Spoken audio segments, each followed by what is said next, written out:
जो हमने कभी भी कहा उसको पूरा किया, जो नहीं कर पाते उसको कहते भी नहीं है। इसलिए हमारा वचन जो होता है पक्का होता है, समय उसमें लग सकता है, क्योंकि बाधाएं डालने वाले बहुत लोग डालते हैं। नौकरियों की बात जब हम करते हैं, व्यवस्थाएं बनाते हैं, लेकिन एक गैंग हरियाणा में भर्ती रोको गैंग और इसके पीछे की जो ताकतें हैं वो हमारी इस बातें अच्छे आगे बढ़ ना जाए, उनको भय लगता है कहीं ना कहीं कोर्ट में जाकर इधर उधर जाकर उसके व्यवधान डालने में वो काम करते हैं। वरना हम पारदर्शी तरीके से ये सब काम करते हैं। प्रभु श्री रामचंद्र जी के गुण में उनका ये आता है कि गरीबों को, वंचितों को, उनको किस प्रकार से याद रखा जाए। हम उनकी बात को जानते हैं, जैसा कि जिस प्रकार से शबरी के पास वो गए, शबरी के बेर, ये कहानी हमने सुनी है। निषाद राज को उन्होंने अपना मित्र बनाया, गरीब परिवारों के अंदर जाकर के किस प्रकार से अपने संबंध बनाते थे।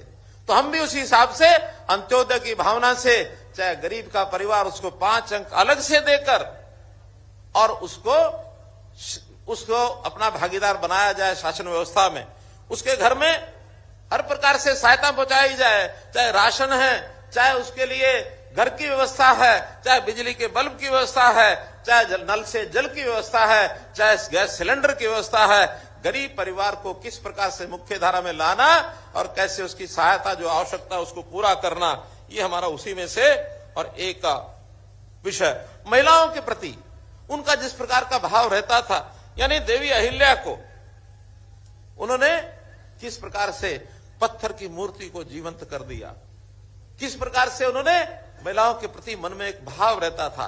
उन्होंने मां की आज्ञा पालन करते हुए 14 वर्ष का वनवास लिया। उन्होंने सीता माता की सुरक्षा के लिए लंका को ध्वस्त किया।